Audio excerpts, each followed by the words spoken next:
Yo, how's it going, everyone? Welcome back to the Slot One Super Podcast. We are here for episode 70. 70 episodes in, that's crazy. We are here the midst of the global Dokkan campaign. Part 2 started a few days ago.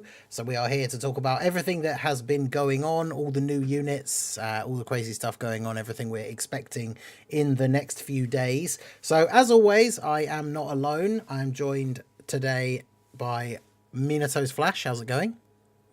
Hello, I'm here. Okay, guys, I gotta let you know I absorbed Vilify, and Vilify is gone. I'm Munito Vilify absorbed now. So, can you please call me by my full name? I would appreciate it. But yeah, Gone signing full on on now. Super Boo. Yeah, Vilify is absent. Apparently has a killer sore throat, so is not here for today's episode. So we're going to do our best, just the two of us. I mean, there's a lot to talk about, so hopefully you guys will still enjoy.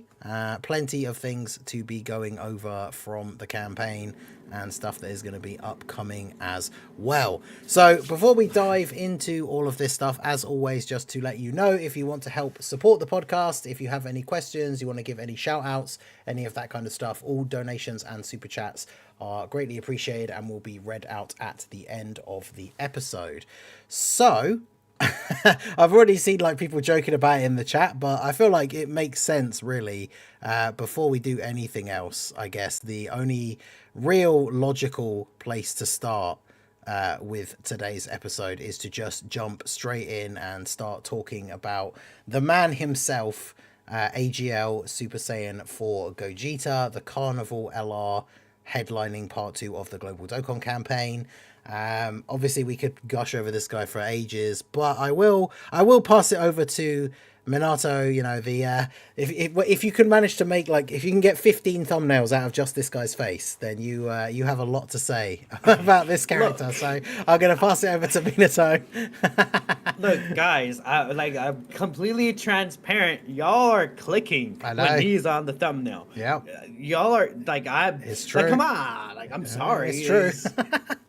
Look at his face. Look at his aura. Look at his just face. Literally, like, this is what people have been wanting for like, this is the first standalone LR Super Saiyan 4 Gogeta. Do you think I'm not gonna milk him? Come on, y'all crazy. But no. Anyways, this guy's obviously very, very good. Mhm. So it says in the chat, see y'all in an hour. Look, man, I'm not that much of a yapper. I just be talking, man. Like, this is like anyways, Super Saiyan 4 Gogeta. I mean, he's straight up just like obliterating all these fights, right? We've had the Goku Black and Zamon's fight out for some time at this point. Yep. And a lot of teams like that were really good have started to struggle there. Yep. We have, just like a bunch of different like weaknesses exposed. A lot of these characters that people didn't really like kind of see before. To be fair, a lot of people maybe got going once or twice with the team and like, that's fun. But Mhm. then like people who extensively test the characters, like me and Ingen, we kind of like already understood where these characters like weaknesses could potentially fall. Yep. And a lot of that is showing in these recent events. I Mhm. mean, the Global Dokkan special battle, just in general, that is a very tough fight. Yeah. But this guy doesn't really like struggle there most of the time. Mhm. I mean, I think he's able to do incredible in just all of those fights, especially because he does have that Key Blast super attack counter, which is just a very, very good ability to have. And even if he doesn't counter, he has like extra defense against super attacks. His damage is just free and easy. Just like, he doesn't have to stack. He would like his 2-turn super attack effect to it. He doesn't really have to stack. He's just out the gate doing that incredible type of damage. Along with being a very consistent defensive character, this is pretty much what we would want from a Super Saiyan 4 Gogeta. He just Yep. comes out here and he's just like, "Yep, you're done, buddy." Um, which Yeah. is really good. And I mean, there's not really anything that's inconsistent about him. He just has guaranteed additional supers. He just has just like key no build up. He just like is doing everything. Just he has support. He doesn't have to like, oh, he has to on a Tuesday after grabbing 2 STR key spheres, he gets 15% damage reduction. No, like he's him, right? That's the best thing about this character. Active skill is just the beast Gohan condition. 70% multiplicative attack and defense, and then we'll continue to get guaranteed crits. Like he's very nasty, very nasty. I think the biggest thing with him right now is his team. That's the only thing where I could say, there's a Yeah. bit of an issue. But we know that there's a bunch of EZA stone coming. I mean, we did yesterday, as of the time of this recording, get the Super EZA details for the year 2 Super Saiyan 4s, but we still have a bunch of these sub EZAs incoming. And I think rather than honestly, the important thing to me is that this team is already really good enough top heavy. So like getting like 2 other potential like top heavy kind of like Super Saiyan 4 characters that would like to be on rotation potentially. Like rather than that, I feel like what the team needs is a lot of extra sub options where sub options you can run in slot 3 more often, Yeah. right? Which is again, we'll talk about the Super Saiyan 4s later. That's one of the things people might not really like too much about one of them. And that's what Gogeta's team does need because GT Heroes hasn't really been like given a huge push in a very long time. So I think that could very easily happen next week because yeah, well again, besides that though, again, focusing back on Gogeta, um, I mean, he has tons of partners right now. Like this is probably the best GT Heroes has been like ever. I feel like I can't think of another time GT Heroes has realistically been Yeah. this good. I think with this many like top 2 like LRs and like mega options. So Hmm. fingers crossed still, like even though it's in probably one of the better spots it's been in. Well, maybe like during the 6th anniversary, like it was also very, very good.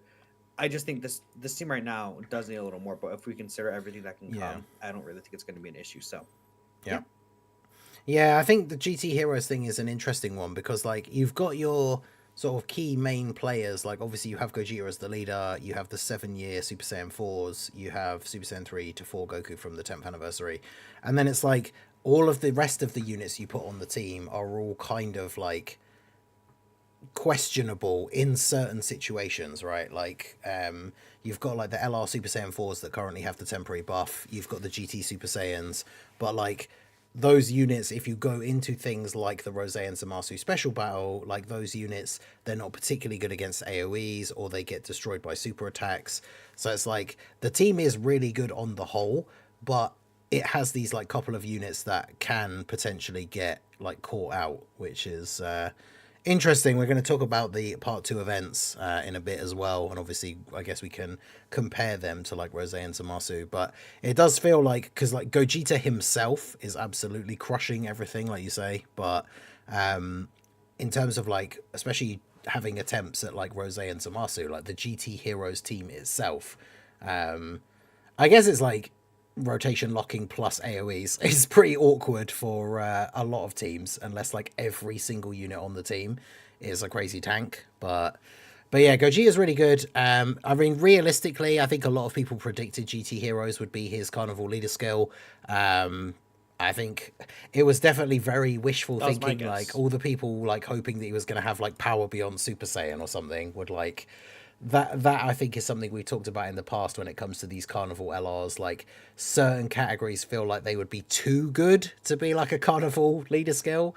And like I feel like 220 power beyond Super Saiyan would just hands down be the best team in the game. So I'm kind of not surprised that it wasn't that. And then realistically, See, there's not a lot of other options outside of things like Battle of Fate, which we already have, Giant 8 Power, which we already have. So GT Heroes was kind of I don't want to say obvious. It was one of those for like me, it's like I think I really like the idea of them actually giving us a team that would have different characters to use. Because if it was Power Beyond Super Saiyan, I feel like a lot of people wouldn't really be using like the year 2 Super Saiyan 4s, or a lot of people wouldn't be using a lot of the characters that would be on this Gogeta Super Saiyan 4 team, right? That are available right now, or any of the sub EZs that are coming out. I think um yeah him not being powered beyond Super Saiyan is nice, especially because during the 8th anniversary, we will have the 8th anniversary, or not the 8th anniversary, during the next anniversary, we will have the 8th anniversary GT Goku and Vegeta get their Extreme Z Awakening, and they would fit the team very nicely, Yep. honestly. Yeah, that'd So be that's good. another exciting thing to look forward to. But Yeah, I'm really hoping that like one of the sub EZAs, I would guess probably most likely to be Pan because she's the support unit already anyway. Is a support that like gives damage reduction potentially, or like it just is tanky themselves, right? Because we're going to talk about her as well, but STR Pan is interesting in the new events, shall we say? definitely character.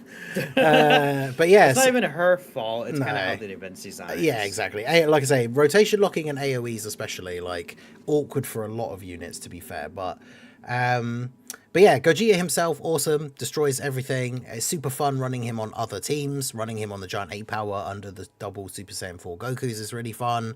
Running him even on like the blue Goku team. I mean, the thing is with this guy, like what I do quite like as well is his intro condition is really easy to get. Like if you're running his own team, then obviously you're just going to get it anyway. If you're running him on other teams, you've got a lot of builds for other teams where you are able to run like the LR Super Saiyan 4s from the 7th anniversary and the Super Saiyan 3 to Super Saiyan 4 Goku, so you don't really need to worry about it. But like I've tried him on team builds with like the blue Goku and some other like mix of characters where he doesn't have two GT Heroes allies, so he doesn't get the intro, and he's still good. Like he doesn't have a sort of, some characters do have that kind of what you'd call like a make or break like intro, where it's like, oh well, if you don't get this, then the unit's going to be questionable for like the first few turns or something like that. The big thing obviously that he misses out on is the defense support because it's for himself and all allies. But things like getting a guaranteed additional super and a guaranteed crit, those are obviously nice and make him look considerably better on that first turn. But it's like not the end of the world if he doesn't have that and he still performs well in some of these events, even without it, which I think is really good. And like you said, him having the Key Blast super counter is really good considering. I think we'll talk about the events like we said, but Rose Zamasu probably still the hardest fight of the celebration, and he can counter both their super attacks. So yeah, very, very good. And I guess we would be remiss if we didn't mention, I suppose, for a brief time, I know everyone's said it a million times already, but my goodness, these animations. I saw Matt, the guy that does a lot of the custom stuff. He always does like detailed breakdown threads on Twitter, like analyzing the animations, and he put it in a certain way. It's like these are like the level beyond just saying like these are the best animations in the game, right? Like these are the Yeah, I next mean, level above like anything else that we've ever seen, like in terms of expectations. And as somebody else pointed out, Amatsu even said like in the thing that this guy, like the amount of work that went into this unit is crazy. So like I feel bad for whichever unit comes out after this guy because obviously the animations are going to be nowhere near on this level, but good lord, like we could talk absolutely about that insane. Like, later, but yeah, actually. absolutely Um, insane animations. Like, Also, like referencing other anime is insane. He references, like in his super attack animation and the active skill, he references All Might doing the United States of yeah, Smash, I didn't even notice that at and first, like, because it's very much yeah. the close up of his face is obviously very much like a reference to the blue Gogeta Kamehameha from the Broly movie. But yeah, Mhm. the way it's animated with like the impact lines and whatever you call them, like, yeah, is when you see them side by side, it's very, very reminiscent of that like All Might scene, which is really cool. On top of that, there's also the reference to Fate as well, Excalibur as well, and his 18 key super attack. In fact, I don't think you've seen Oh it wow, really? probably. Yeah, so let me send you the clip, but it's really actually like crazy. Like the biggest thing about these animations is that they're starting to reference other anime now. That's the biggest thing. So in the future for maybe some of these biggest like LRs, like they're not gonna ever run out of source material because they could reference source material from other series. So you're worried about Super Vegito or Super Saiyan Blue Gogeta running out of source material? Well, Okay, wow, no, yeah, that because looks then crazy. you're gonna see Blue Gogeta hit like a freaking what's the term? What's the term? Uh, you'll see Super Saiyan 4 Gogeta hit like a black flash from DJK, right? Like you're gonna Dude, stuff is gonna happen. could you imagine like a blue Gogeta doing the, I can't remember what it's called, but the Gojo, you know, the classic pose where he's just like pointing the two fingers out. Like imagine like a blue Gogeta with a custom animation like that. That'd be insane. Yeah, Hollow Purple. Yeah. That's it, yeah. So like there's there is going to be again some very interesting characters coming out in the future because of stuff like this. So Mm. that is going to be like really exciting. I mean, we'll see what happens. Again, like we see, I mean, I'm trying to think, like imagine like some sort of like final Kamehameha where it's like the final flash in one hand and then the Kamehameha in the other, and then he brings it together and does like a hollow purple reference. Like things could Dude, get that'd be so really good. crazy. Like that we'll see what they do in the future, man. But I mean, this stuff opens up the door to an insane amount of potential. Yep. Which is arguably, I mean, that's probably even just that's just the biggest impact this Gogeta has on the game. It isn't even the kit, it is his animations and the source of the animations. So Yeah. Yeah, and I love the fact, I know people have pointed it out because I don't know if any other game did that before, but it's the thing that's kind of become a meme now because Dokkan, I think Legends has done it a few times as well, but it's like the God Bless Fighters for the Vegito Blue level 3 super, where we first saw the like overlay of Goku and Vegeta flashing over a fusion before they do their ultimate attack, because now we've seen that so many times in other games and it just looks so good. And yeah, seeing I mean, like you don't even happens in the Dragon Fist. Yeah, the Dragon Fist, those like singular images of like Vegeta and Goku, they go by so quickly, like when you're watching the animation at 2x speed, but like when you see those actual frames, like they look so good as well. Like, oh, man, everything about the Dragon Fist animation is just so ridiculous. It's so good. And then the nice little surprise, I like the fact that even though they showed a snippet of it like early on, so that obviously got everyone going crazy, that like, oh my god, like Dragon Fist Gogeta.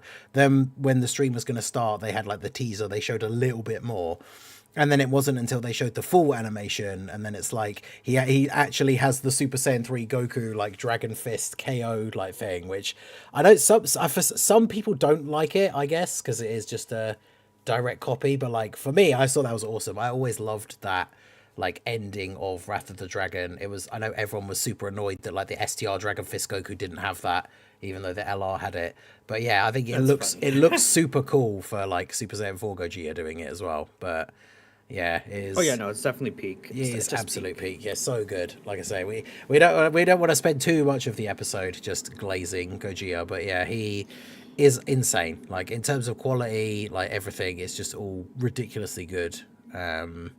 So yeah, just super good. Really, really, really good. So that's the greatest thing ever, man.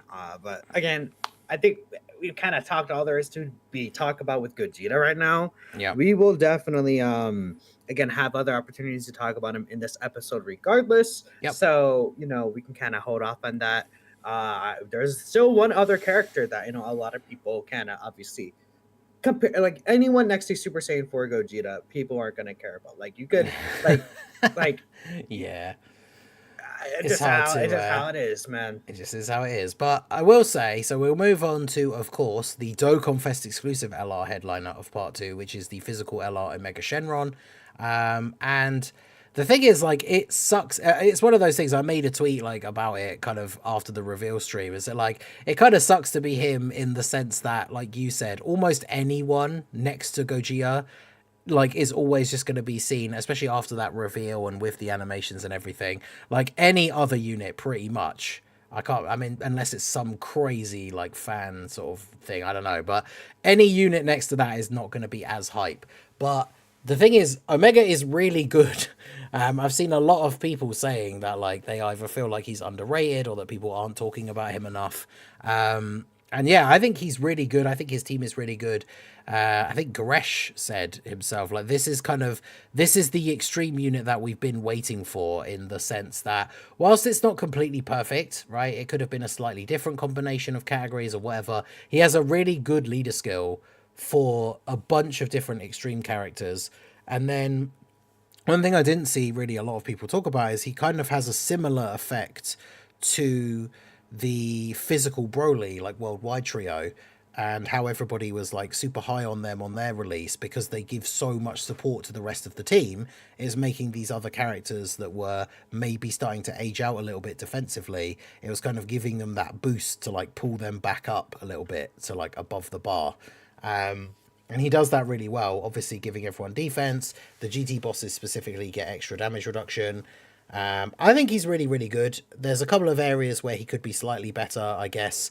One of the big things is obviously lacking guard in comparison to Gogeta. Like, he can have more damage reduction, but it means that if you're getting hit by like these big boss super attacks, especially type disadvantage, he can still take some damage. But generally, his defense is good. His damage reduction is good.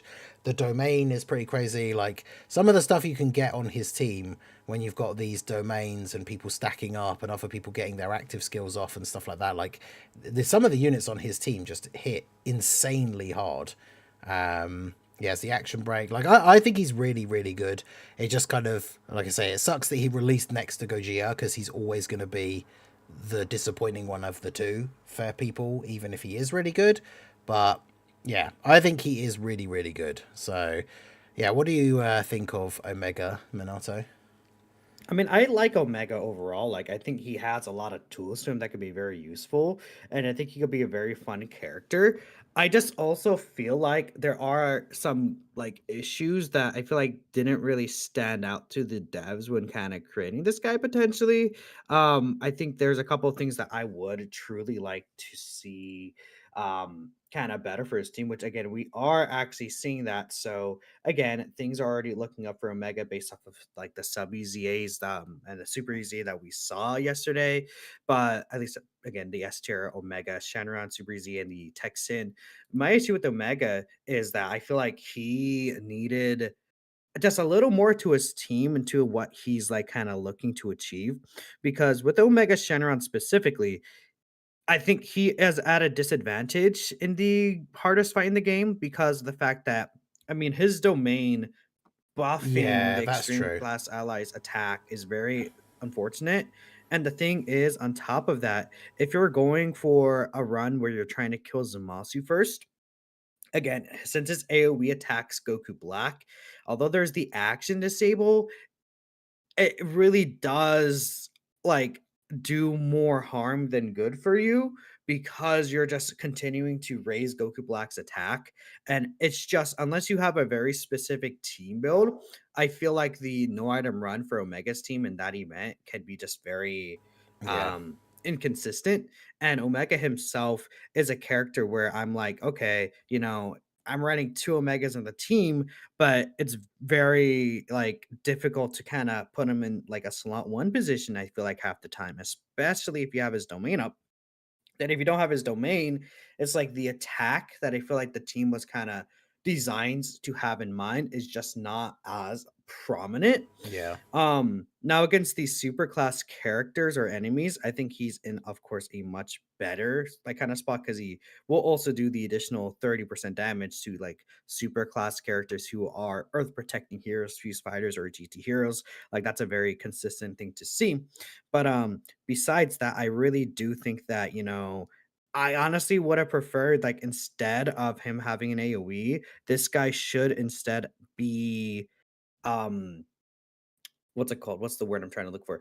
Instead of having that AoE, he should instead have another debuff on a super attack effect. That's Mhm. really the big thing I would personally change. Like having a greatly lower attack on his super attack effect rather than the AoE, something like that.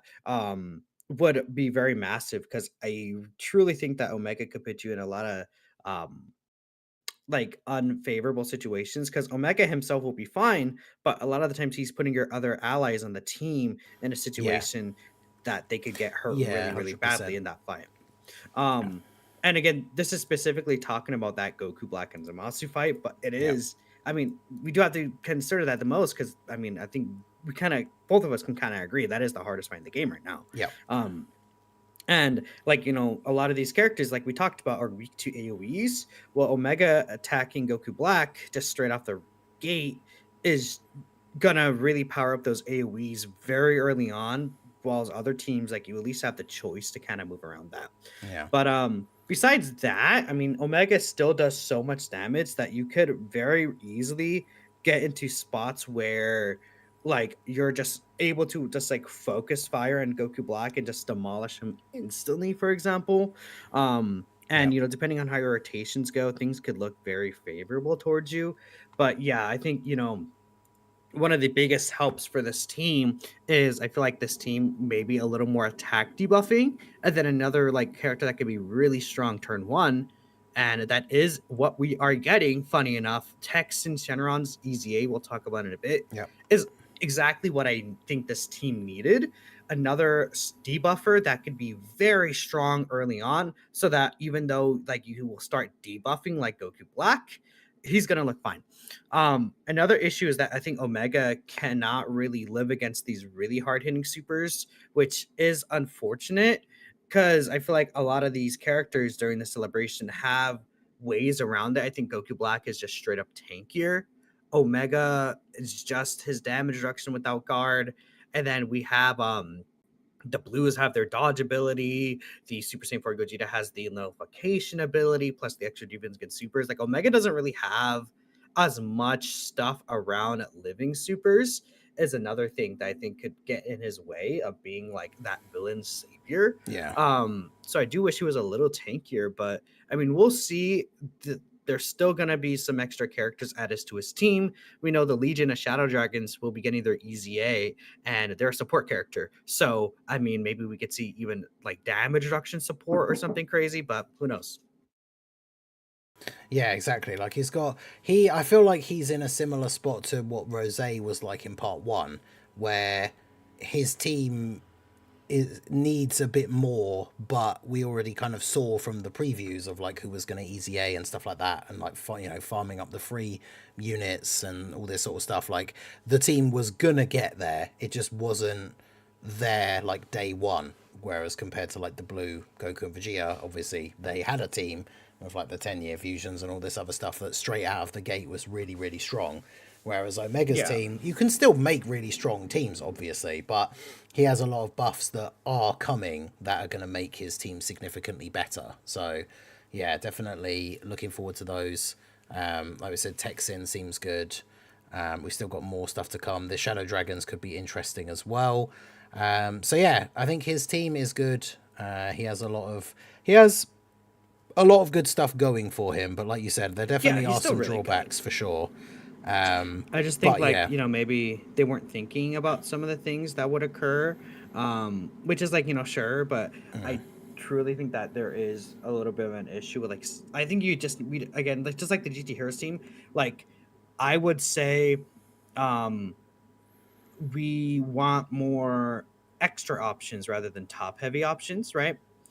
Still, I think Omega is like being a little bit underrated in the community regardless, even though he has like these extra faults. yep, Maybe it's because of the fact that he is like well, obviously he's Omega Shenron, so people aren't really going to talk about him, but also because he has, I think, a little more of these open kind of weaknesses in his kit that people might yeah, underrate him a little. But yeah, it's like what he provides to his own team, and once we really get that team set and rolling, it's like a snowball effect.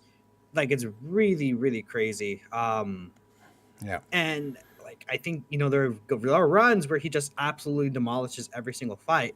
It's just a little bit more RNG based on how the villains team is right now and what he's doing. yeah, But like again, I think the like in Gogeta, like the Ijo Gogeta fight, now we're gonna have some extra options. So like the Tex Shenron is gonna be really good there. hmm, If we consider the physical Omega fight, S tier Omega is gonna be really good there.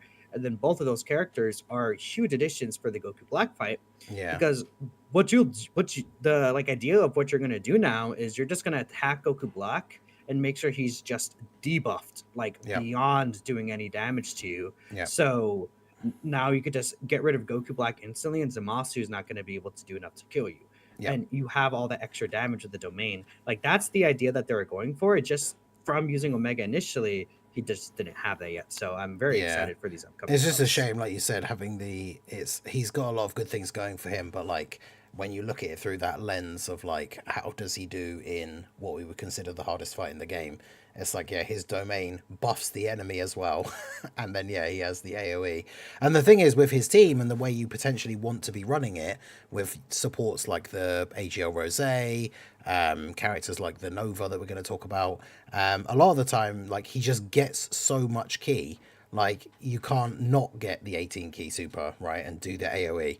Plus, you know, it benefits him greatly because of course his 18 key super is the one that gives him the defense buff for 4 turns, so allows him to be even stronger on the next turn. He's got the parts of his passive where you want to pick up certain orbs, like making sure you get the rainbow orb in order to activate the support for everybody else on the rotation. And so a lot of the times you just can't do that and not get 18 key like at the same time. So it's very difficult to not AoE with him against Rose in a lot of these situations. I haven't actually tried it myself, but it will be interesting once we get some of the other debuffing stuff, like you said, like the tech one, STR Omega potentially with the passive debuffing. I will have to try a run where we just try and take out Rose first and see how quickly we can do that. But the problem is, like it has always been since we talked about that fight in part 1, you can do a lot of damage to Rose in the first turn, but then if you hit him like multiple times, then obviously you can end up with characters like Nova or somebody else maybe in slot 3, who then end up just taking massive damage from his normals, like if you don't kill him in the one turn and Zamasu's still alive. So definitely we'll have to try it out, but yeah, it should be. It depends on like where he supers. Yeah. And it also depends on like where like how debuffed he is, because if you debuff him over 100%, then it's like, well, he literally can't do damage to you. Yeah. Right. So that's why like Int Buhan's really good. That's why Glorio's really good for this fight, like in terms of like runs where you take down Goku Black, because Glorio will super him 5 times and lower his attack. Yeah. Like just sucks. freaking Glorio 200% just by himself, unfortunately right? it's another one of those situations. It's like rotation locking being such a pain, because I've tried like the double Glorio leads runs and stuff like that, and it's like, oh, there's Glorio locked in slot 1 again, like so. But yeah, definitely a good unit, not quite as crazy as Gogeta, but I feel like you said, I agree that he's a little bit underrated. I think his leader skill is really good, whilst it's not completely perfect. Part of that is just down to the categories that Omega's on, like there's only so much they can do, but the team builds that you can make are really good. It's interesting because I have a video, it's not going to come out till tomorrow now, so I don't want to say too much about what was in it, but I had a look at some like teams from the community of like who people are running on Omega's team, and it's really cool to see some of these units kind of making a comeback, like characters like Tech Buhan. There's a bunch of people using AGL Cell, like really interesting things for his team. So definitely exciting to see how that progresses. We know we've got loads of buffs coming, so should be certainly very interesting. So we've talked about the 2 headliners a little bit. We will talk about Pan in a minute, but obviously the big question I'm sure some people will have if they haven't seen any of the VODs, or if you, I don't know if you put up a specific summon video as well, but how did your summons go for these part 2 boys? Did you get lucky, or how was it for you? So what happened for me is that I used my ticket, and after using my ticket, I lost it to Ijo Ultimate Gohan, which is very funny.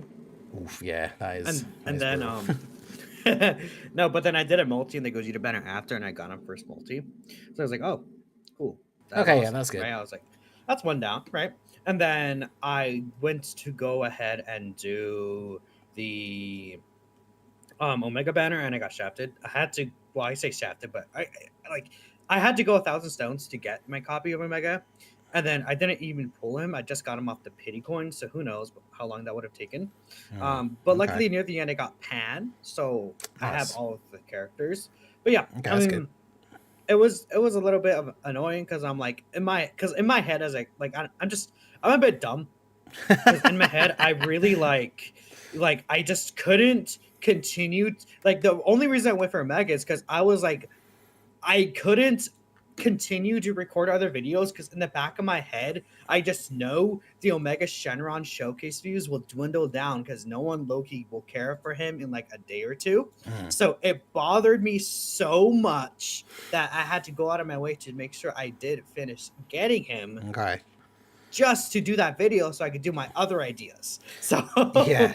The thing is, it is funny that you say that actually, because we were saying already, like people have been saying that like Omega's a bit underrated. I've seen people saying that like not enough people are talking about him. I was in a similar mindset to you where like I I'll talk about my summons in a sec, obviously, but like I obviously rushed to get the 55% showcase videos out straight away, and I did Gogeta first because obviously I thought, you know, he's the one everybody cares about the most. So I did his one first. Also it helped that he's a carnival LR, so I pre-farmed all of his medals. But then yeah, then I had to grind the new Omega medals, awaken him. Then I did his 55% showcase, and by the time like I'd woken up the next day or whenever it was, like however many hours later it was, like the Omega one did way better than the Gogeta one. And I guess it's just because Gogeta is everywhere, whereas it feels like not yeah, as I think many that's people kind were of talking about Omega like right from the jump. So that was kind of interesting. But yeah, so I actually can't remember how well your part one summons went. So overall, were your summons good? Would you say for the global Dokkan campaign? Oh yeah, very good. I mean, part one summons were extremely good. I got the blues in the first rotation, and then Goku Black on like the second rotation. Oh So damn. like Okay. All right. we are Yeah, looking very very nice there. that is pretty good. That's for sure. Um, Yeah. yeah, I would say my luck overall. Now that we've had part two, I would say that my luck overall was really good because my luck in part two was just absolutely insane. So I mentioned it on the last episode, but for part one, I pulled Rose on the first free multi, and then it took me I guess it was full rotations, so multiples of 300, so it must have been took me 1200 stones to pull Goku. It was literally those were the last stones I had, the last 3+1 rotation I could do. I pulled Goku. So overall was an average, it was like 1350 stones to get one copy of both. That wasn't too bad. But then yeah, going into part two, having had like 500 stones or something, and I used my 50 tickets for the 44% chance, and got Gogeta. And so then it was like, okay, well, I guess then when it comes to stones, I will summon on Omega.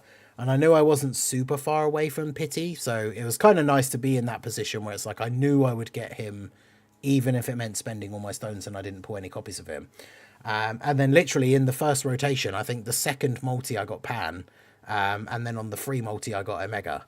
So it was literally like the free 50 tickets and 150 stones, and I got Gogeta, Omega, and Pan. So yeah, part two luck was absolutely ridiculous. So when you add that all in together, it's what, like 1450 stones and the free tickets to get one copy of all of the new characters. So Yeah, very that's really much good. cannot complain about that. I used my pity coins. I was trying to decide who to get. I put a post up on Twitter and everything, but I used my pity coins to get a dupe for Rose, because even though Gogeta is him, I think Rose might be my favorite character from the celebration, and I really like using him on Omega's team, so I Oh wanted a yeah, dupe I for him. think. Um, I mean, the thing with the Gogeta is that like I feel like he's like a character you'll try to get with coins anyways later on. yeah, Like Rose maybe not as much. So I think right now, yeah, but because Gogeta's carnival fine coins are on harder to come 55%. by as well most of the time, depending on how much you Yeah. summon and stuff, of course.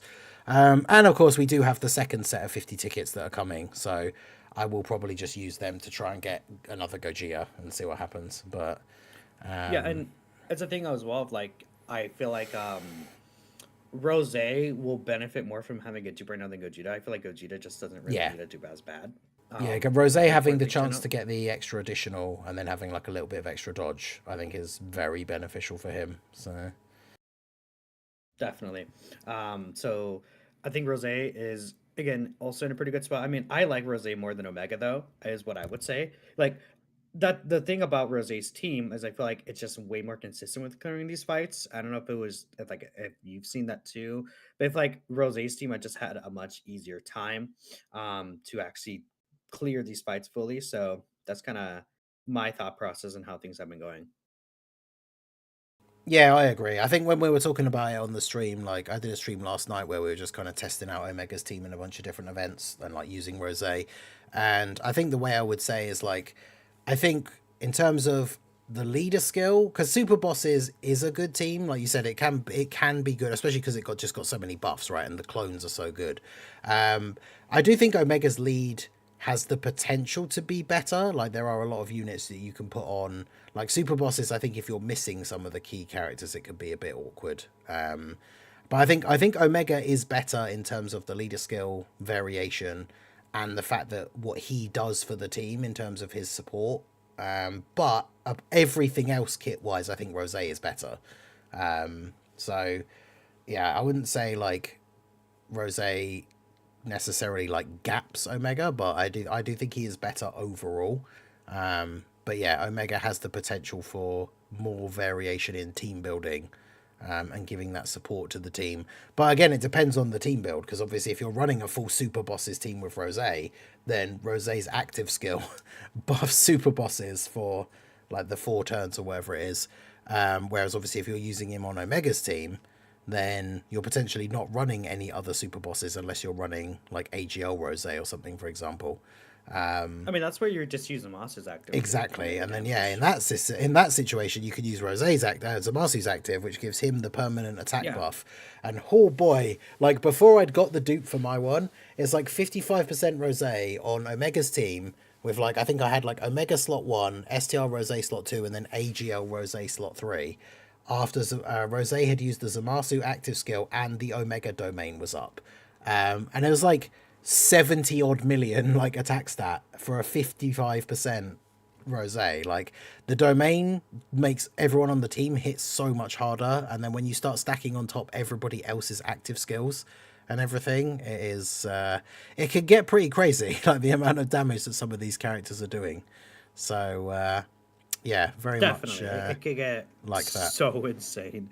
And yeah, again, it's the thing with Rose as well as like I feel like if we're comparing like the best villain character or something like that right now, Rose does have the benefit of basically having that nuke in his back pocket, right? I think that's really important. But again, we'll see. I truly think that Omega, like I see people in chat saying like he's like uh what's it called? Like a liability. I really don't think that's the case. I think Omega's like we'll see what the events will end up being because not every event's like that. I think, the action break could be really useful in a lot of these other fights. Like action breaks could be so huge. I mean, even in the Goku Black and Zamasu fight, like you could action break Zamasu's heal or one of their super attacks. Like it can very easily happen. So I Can don't think action it's break Rose's AoE. Like, yeah, there's a couple. exactly. It's situational depending on where the enemy attacks are, but like it can be really helpful because we said about obviously the fact that it's an AoE and it hits Rose, but like there are situations where Rose can be attacking so many times in slot 1 or like earlier on in the turn that you then have like let's say you're running a thing where you have STR Rose slot 1 and then Omega slot 2, then Omega hits both of them, action breaks both of them, and then essentially takes away like the only attack that Rose was doing at the end of the turn anyway, because all of his other attacks were at the beginning. So it is situational because it depends where the attacks end up being on the rotation, but sometimes like that AoE combined with the action break is actually really helpful in that fight as well. So it just kind of depends. I mean, a lot of the game is RNG as we know, but yeah, kind of depending on how the rotations play out, it can still be very, very good. So yeah, obviously on the subject of summons, we had the perfect example, the two sides of the coin. Mine was really good and yours was really bad. But what do we think overall for these 50 tickets that we get? Obviously, we're getting another 50 currently, so make sure you don't use the ones you've got yet, I guess, and if you want to save up for the full 50. What are your thoughts on this as like a new sort of thing that they've done, right? Because we've always had this thing where you can get up to a certain number of tickets, and if you use all of them, usually the idea is that you're supposed to use all of them and you get like a multi. Whereas this time around, it's a sort of interesting new system where you can use all 50 tickets to just get one unit, and it's a 44% chance to be the new character, or you can spend them in smaller chunks to do like small multis, but then obviously your chances are much lower. But you could still pull the new unit or pull other units that were from the banner. What do you think about this new system? I know obviously, like I say, it didn't go well for you, but what are your thoughts on this as a new like feature? I mean, I think it's just a really good change. I feel like people, I mean, a lot of people are calling it a scam. I made a whole video on that, which is really funny. Like, a lot of people were like, "This is a scam" and stuff like that. Just like I found that a bit funny. It is always funny when people call free stuff a scam, but yeah. Yeah, exactly right. It's definitely not a scam. I think that's it's just literally just another option. Like, if you want to do the 50 tickets, yes, sure, go ahead and just do the 50 ticket summons. But the actual like rates of the character, if you're looking just for the character and you want just the new character, you'll have a much better chance at getting that specific character by using the single ticket. Yeah. Now, what I would say would have maybe made people feel better is like it being a multi summon and still giving you like 49 of the Yeah. characters, but that kind of still takes away from it. And I think like it's just like an option, because if you just prefer the 50 ticket method, then just use the 50 tickets. You know what I mean? Like, yeah, you have the option. Like, if you don't want to take that big risk on, I don't see why you wouldn't though, because like you said, it's not even a risk. It's just yeah, like, the percentage chance is higher. I think it's just people not understanding like how the math breaks down. Maybe I don't know that too, but also it's a thing of, I think I would say, if you're missing a lot of these characters, like let's say you want Omega, Tech Vegito, and Pan, and then you want to have also the LR Super Saiyan 4 Goku and Vegeta, it's like, okay, there's 4 of these characters in the spanner I really want. I want to use my tickets, and I'll be happy with getting any of them, right? That's where you would use the 50 tickets. Or again, you're like on the blue Goku banner and you want AGO Gogeta, Beast Gohan, the Gods, Vegeta Blue, the new Goku and Vegeta. Like, there is a reason for why you would use the 50 ticket summons, I think, especially in the Dokkan Fest banners. For the Carnival banners, not as much. I would say just based on who's featured. But I think there's a reason why you would want to use either one.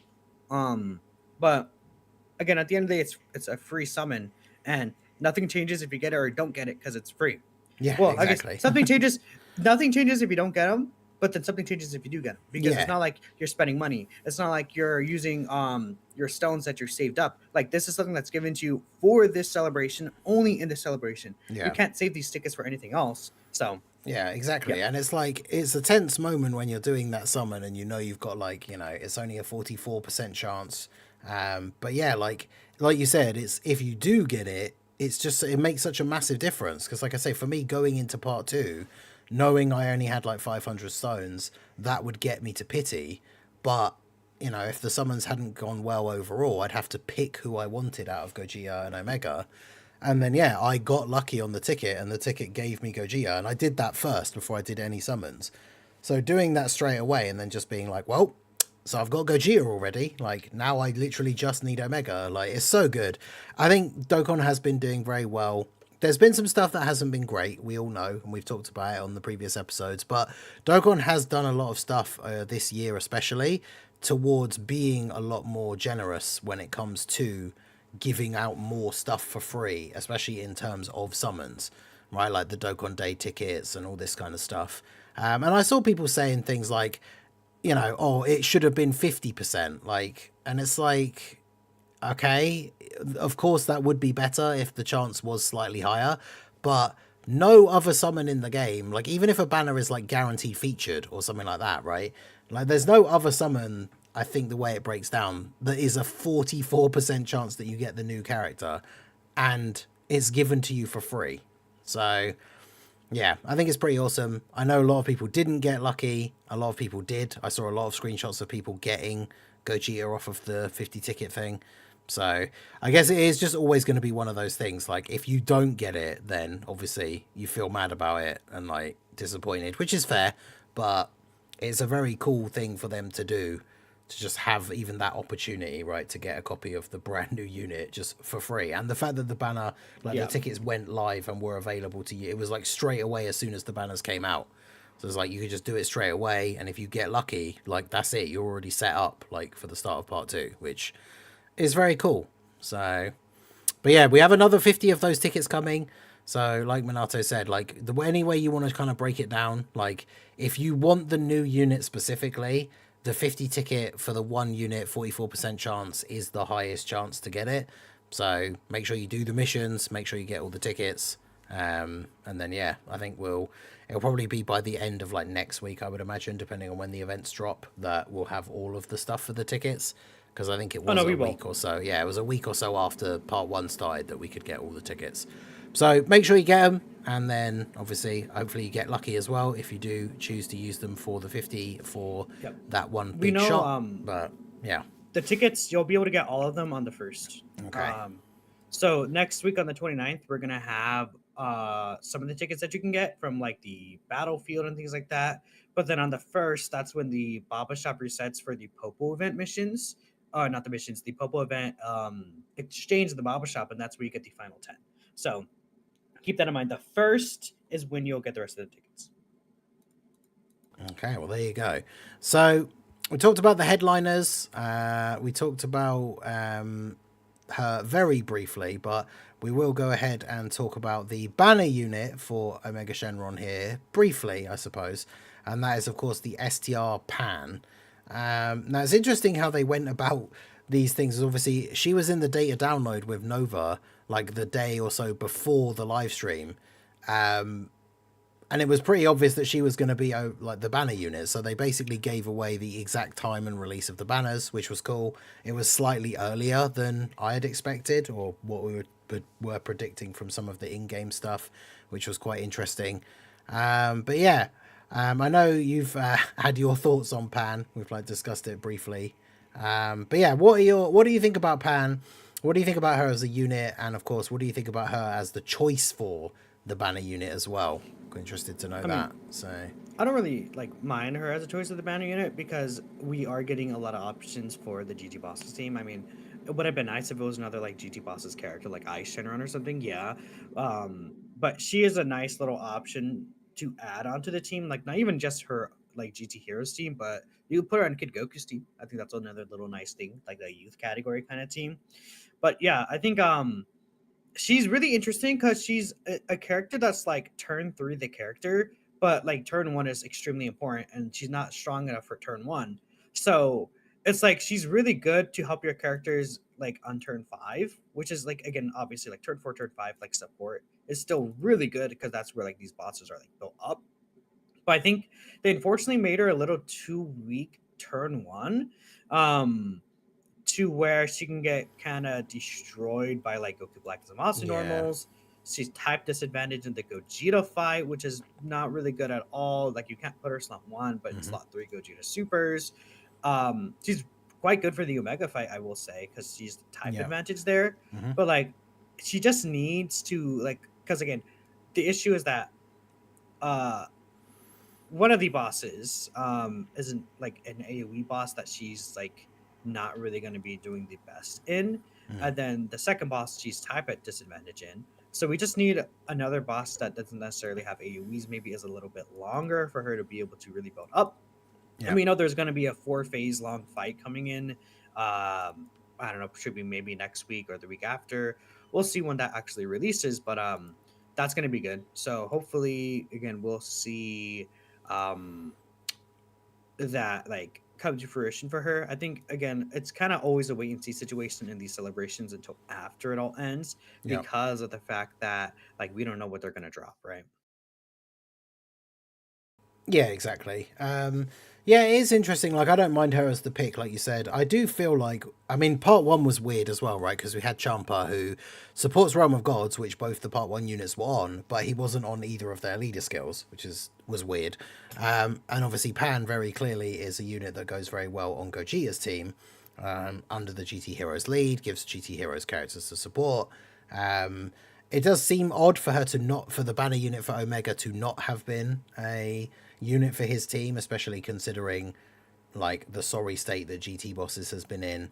Obviously, going back to Omega, I suppose briefly, that is the one thing I do like. Like, I've seen some people complain, like, oh, GT bosses hasn't had enough buffs, but it's like his team isn't just GT bosses, so like it doesn't really matter if GT bosses as a category itself isn't, a top tier team, because his team isn't just GT bosses characters. But that being said, I do think, like, especially with the Nova being the free to play, I think Ice, like Shenron, as you mentioned, would have probably been a good choice to be the banner unit. But yeah, Pan is good. She's just in a weird spot. It's kind of like we've said with some of the other units as well. It's just the fact that she isn't great against AoEs, like you said, not particularly great on turn one, which of course makes her a liability in some of the hardest fights. So I think if we start to get other events come out, depending what the new event's going to be as well, where we have the more sort of straightforward structure like we're used to, where we're not having rotation locking and AoEs and stuff in this, like the next set of biggest fights, I think she could still be very useful. The multi-turn support obviously is very good. I mean, I've seen the effect that she can have on like a Rainbow Friend Super Saiyan 4 Gogeta and the numbers that he puts out with some of this support on the team. So overall, I think it's one of those things where she's fine, but I don't think she's like super crazy with the events that we have currently as like the hardest fights. But that could change obviously depending on what we get. Like I've seen people saying that she's absolutely insane, like best banner unit in the game. I don't know how you feel about that. I guess banner units recently have been a bit hit or miss. So maybe she probably is among the higher tier like quality of some of the banner units that we've had recently. But yeah, she's just fine. She's nothing too crazy. She's not bad, but yeah, struggles a little bit in some of the tough fights, which is a bit of a shame. So yeah, I mean, yeah, that's pretty much it. So we'll really see what exactly will come from this, but hopefully she'll be in a much better spot by like the end of the celebration. Yeah, exactly. So don't really need to say much more about her. She's the banner unit. She's fine. But yeah, it is what it is. Now, the other unit that I wanted to talk about, of course, that we have mentioned briefly already, who certainly is very interesting and a very good addition for the Omega team, is, of course, the free-to-play LR Nova Shenron. So this card's very interesting in a couple of different ways. Primarily, the thing I thought was very strange or very interesting is the fact that obviously this guy just comes as an LR from the event. Like he drops as an LR, all the missions give you him as an LR. Like we've seen that in the past with things like Battlefield and, like the Ginyu ones that you get after you farm up the Ginyu Force and stuff like that. But it's interesting to have him just drop straight as an LR from the event rather than being like a prime battle, which I kind of like, right? Because it cuts out the grind. Like you're able to farm this guy up fairly quickly as long as you could get the missions done and then get lucky with like a couple of extra drops. And what's really interesting is he was in the same data download as that Pan, and a lot of people I think saw his details and didn't really think he was that great. And then when we saw Omega's details and all of the extra support that he gives to like the GT bosses allies and stuff like that, I think people started to see maybe what the plan was, I guess, for him. And yeah, I think he is pretty decent overall. Minato, what are your thoughts on Nova before I go off on one? So what do you think of this guy? I mean, I like him. I think he's good. I feel like I know Mega Fight he's good, but I see him have issues with eating normal sometimes. But it's not like a very common occurrence. I think it could happen turn one in that Goku Black Zamasu fight before you get to super attack effect stacks up. But even in the Gogeta fight, his normals just hit so hard, and Nova's type disadvantage, I could see an issue happening there. But for the most part, he's really good. He has the Key Blast nullification guaranteed with the first returns, which that is really, really, really huge. Yep. Just in general. So there's a lot of nice tools that he has. So I'm a fan of him. And in the Omega fight, he has type advantage, so he'll also be like the AoEs won't be that bad there.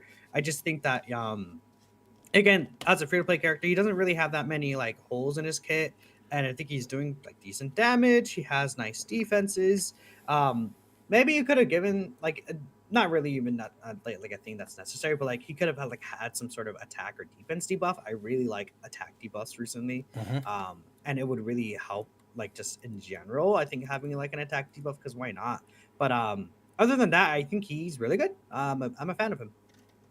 Yeah. Yeah, I think they did a really good job for him being a free to play unit. I think that's something we've consistently seen with the celebration, right? Like with the clones and the Zamasu Goku, like the free to play units from the celebration have been of a very good quality. The fact that he like some of the attack stats that he can get up to are pretty crazy when you factor in like the support, Omega's domain, like for the fact that he's a free to play LR and he's hitting like on turn 2, I've seen him consistently hit like 50 to 60 million with his 18 key super is pretty good for a free to play character. And then he gets those additional supers which give him the extra defense raises.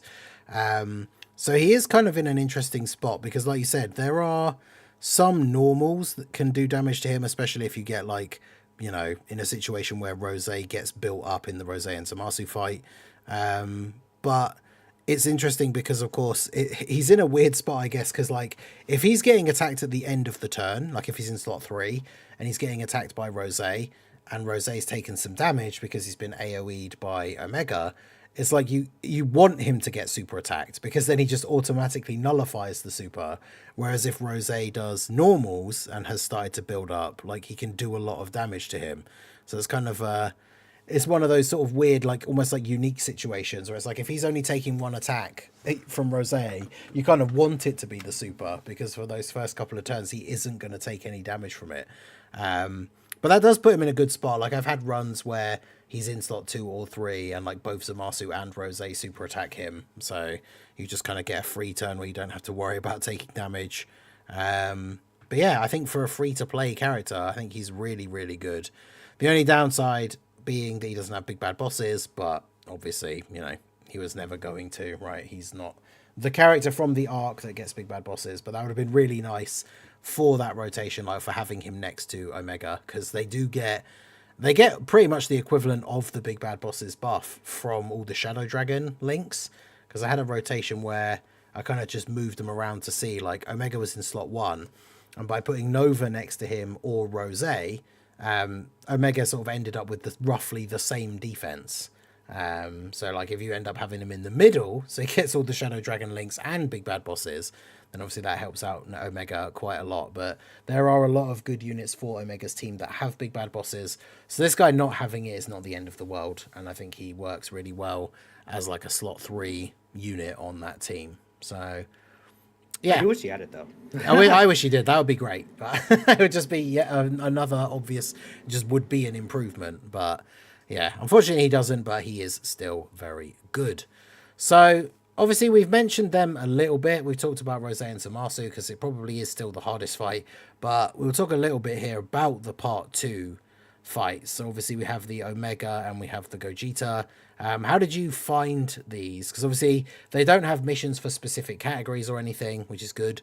So you can just kind of go in with whatever is your strongest team you think will be suitable for beating the event. But yeah, how did you find the Gogeta and Omega fights? I think that the fights are pretty tough. I obviously don't think they're like as tough as Goku Black and the Masu. I truly feel like maybe they didn't think about how hard that fight is compared to the others, but I do think they're pretty tough fights in their own different ways, and I like how kind of unique they feel from each other. I'm a fan of like the Gogeta fight design. I think it's really interesting. Um, yeah, no, in general, I like how the fights are looking like though.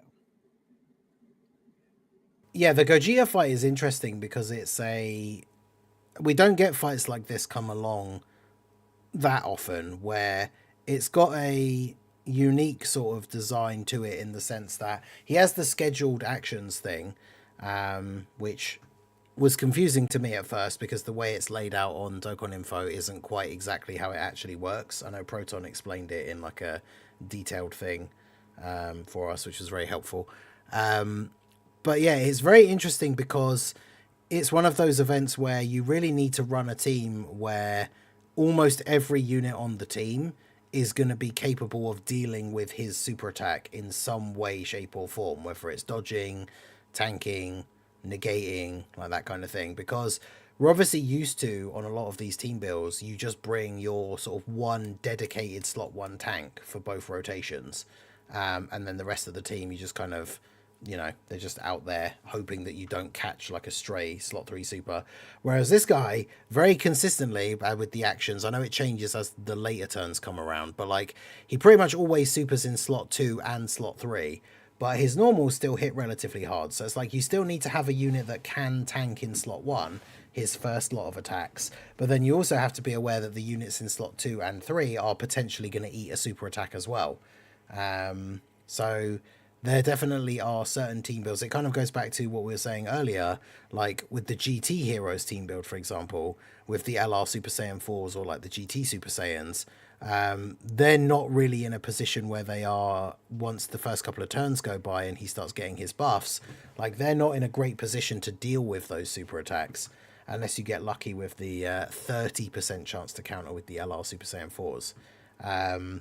So Omega's event specifically, I know he has locking. I think he consistently, or is it just guaranteed always? Like he supers in slot 1, yeah, and he stuns, which is annoying, but obviously it's you can get around it. And then I didn't find his fight that difficult. I'm pretty sure it was just a one and done. But Gogeta's one was a little bit more awkward, trying to get used to having to build that setup where like all the units on the team have to be able to deal with supers in the later slots. So definitely interesting. But yeah, that was sort of the difficulty of that was counteracted a little bit with the fact that obviously he doesn't have locking or anything like that, right? So yeah, Gogeta's fight definitely very interesting. I like that the 4 stages that we've got for the GDC special battle for this celebration are, they're not completely different, but they have a nice little bit of variation, right? They're not just all using all the same mechanics. And like I thought they were quite good.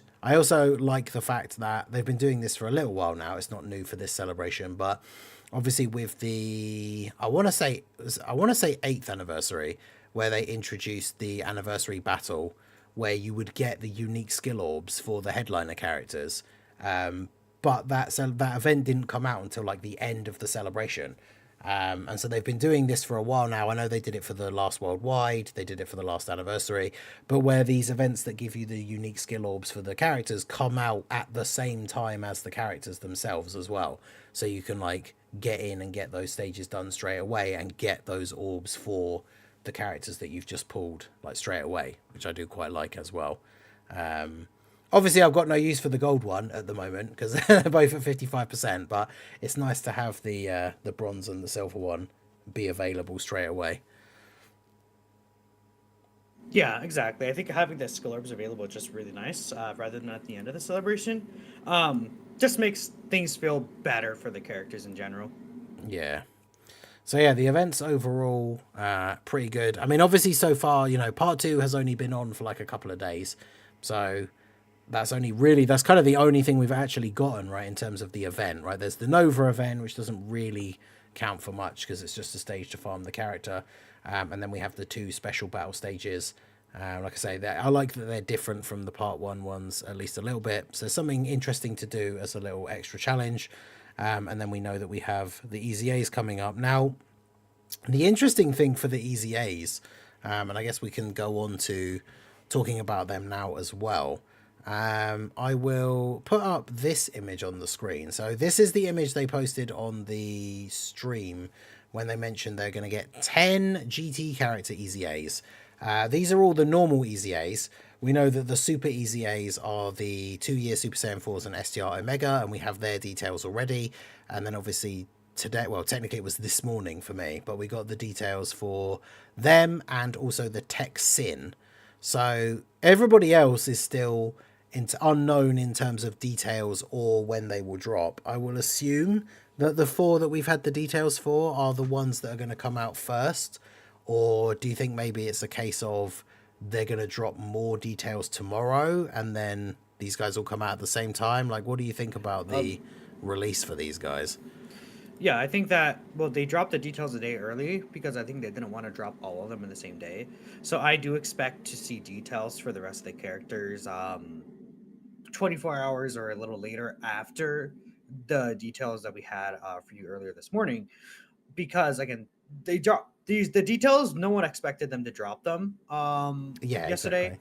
So at least yesterday for me. So it's like really like it was like, okay, well, why would they do this? And I think the only reason why they're doing that is because they're gonna like later today would have been when we actually expect the details, like tomorrow or very early in the morning. That's when we would have expected the details, but they did it basically even over 24 hours earlier. So I think what's going to happen is we're going to get the rest of the details along with the event teasers tonight, and then there's going to be a data download later that same day at the usual time we would have expected everything. So I mean, I think it is literally just better for us to get some of the Okay. details earlier on rather than kind of pushing everything at once, right? Yeah, I mean, so the thing, because yeah, the thing that makes it interesting that made me wonder how they're going to do this is obviously the two Super Saiyan 4s and the STR Omega, they are super easy A's. So we already know how that works, right? We just get an extra stage. Well, it's like a change of stage, the button switches, whatever, for the actual existing Easy 8 event already. However, obviously, Sin Shenron is a sub Easy A. I actually can't remember whose banner unit he was now when he came out. Was he for the Uh, Year was it 7 the Super year Saiyan 4s. sevens? Yeah, okay. Yeah. I can't remember. I couldn't remember if it was him or the year eights GT duo, but yeah, well they were Nova, Ice and Nova, right? So he's a sub Easy A for a unit that doesn't have an Easy A. So I feel like you're probably right in the sense that more that stuff is other stuff is going to be dropping as well, because it's not like Tech Sin Shenron is going to get his own 30 stage Extreme Z battle, right? So Yeah. it feels much more like they're going to do the kind of thing they've done in the past, where it'll be, well, we know the Legion of Shadow Dragons will be battlefield medals because they are a battlefield LR. So it feels like the other 6 that you're seeing on the screen, including Sin Shenron, they will just all be from one 30 stage Extreme Z battle that gives the medals for all of them, I would assume. Well, Sin is from STR Megas as a sub BZA, but I do think that the other 5 will be their own 30 stage Okay. because I mean I think the reason why Sin is excluded is because I think they're gonna call it like Baby Saga, like Dragon Ball GT Baby Saga. Okay, yeah. And then it'll be those So I 5. think that's why that's why Sin is excluded from there. Okay. Instead of like them making it just GT, I think them calling it Baby Saga kind of might be the idea that they're having.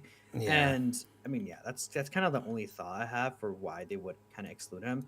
There is technically the chance that it's not a 30 stage EZA, but I do doubt that they won't drop a 30 stage EZA. I would expect those characters to be part of that.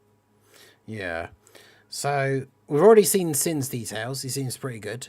Now, what are your thoughts on these other 5? Because it's funny, like we always make the joke about Dokkan actually remembering that sub EZAs exist.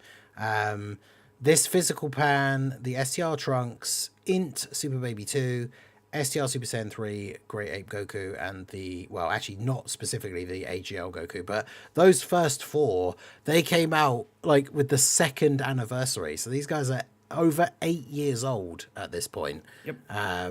And it's like every single celebration that was even remotely themed around GT, like we'd all be like, are they finally going to EZA these units? Yeah. And now they finally are, which is one of the things that's really crazy is like what kind of glow up are these guys going to get, because they're so old. They come from this era where like I think Trunks' passive is literally just like attack 80% or something, like it's like 100%. Yeah, like that's his whole passive. Like, so what are you hoping for? What would you sort of predict for these guys? We know Pan is already a support. Trunks, obviously, like we say, just kind of doesn't really do anything. Goku was a support. I'm not sure what Baby actually even does, but Baby actually has attack lowering. Like I thought, I was thinking at first, I thought Baby would be interesting, but now the more I think about it, I don't even care about what the Goku and Baby do because they are unusable. Yeah, so that was the thing I was going to get onto. Do you think that they are going to change that? Because obviously Dokkan does dumb stuff sometimes, but like I feel, and again, this is maybe why it won't happen, but I feel like from a common sense perspective, it's like, surely they wouldn't EZA the Baby and the Goku And then like but you still can't use them in like 90% of the events in the game. Like what's the point of even giving them an easy A if that's still the case, right? Like I Well, really hope that they're going to change it and let them actually be usable in events. I don't think they will. Unfortunately, that just kind of even though like with nuking teams, like you can't really even like one shot these fights. They just clearly want to move around that idea in the first place, which is unfortunate. I don't know. They should. Well, what they should do is they should just make it so that you're not able to run them as a leader. But whatever the case is, like they're just kind of being dumb about it. Now, when we do get the longer fights, they will be usable there because the only reason why they're banned from like the hardest events right now is because of the fact that these fights have like a one phase or kind of fight that they want to avoid nuking in. So like Man, if we get a new long stage that doesn't have a one phase fight, they'll be usable in there. I just think it's because of that. I truly do not expect these characters to just be suddenly usable. So I would honestly say, unfortunately, like Omega is not really going to get help from that grade 8 baby at all, pretty much because you're just not going to be able to use them in the hardest fights. Then, at least from what we know of right now, I think the other three could be interesting because the AGL Super Saiyan 3 Goku, that guy does have a 50% attack raise for 3 turns. Because he's like, with some of these older characters, they like raise attack for 3 turns, but nowadays it would be 30%. Back in the day, it was 50% for some of these characters. So if they yeah. make Goku have like a 6-turn attack and defense raise, that would actually be 50% attack and defense for 6 turns or something like that, which could be really good. Yeah. But what they might do to be a little silly is like give him like a multiple attack turn raise and then give him like a defense raise for 1 turn because they hate us, I guess. But like Yeah. you really can't tell what these characters will do. They could completely change them into something else entirely. Like Trunks is like a damage character, but he could be like, oh, he's a support character, but in slot 3 he does a lot of damage. It's like, oh, he's like a really good slot 3 character. Yeah. Pan could be like it's just a general support, but then they're like, oh yeah, Pan now could be ran in slot 1 because in slot 1 she has like 80% damage. Like, you never know what they're gonna do. Yeah, exactly. So it's a little hard to kind of predict because their kits are so like their kits are literally 100% attack, 30% attack and defense to all allies. Isn't Pan support as well? Right? It's like attack and defense to allies, but like only when you're above a certain amount of HP or something as well. Yeah, I think it's Let me take a look here. Yeah. It's 30%. I mean, yeah. So I think that they would remove that. Yeah, for sure. But yeah, I mean, we'll see what they do. Yeah.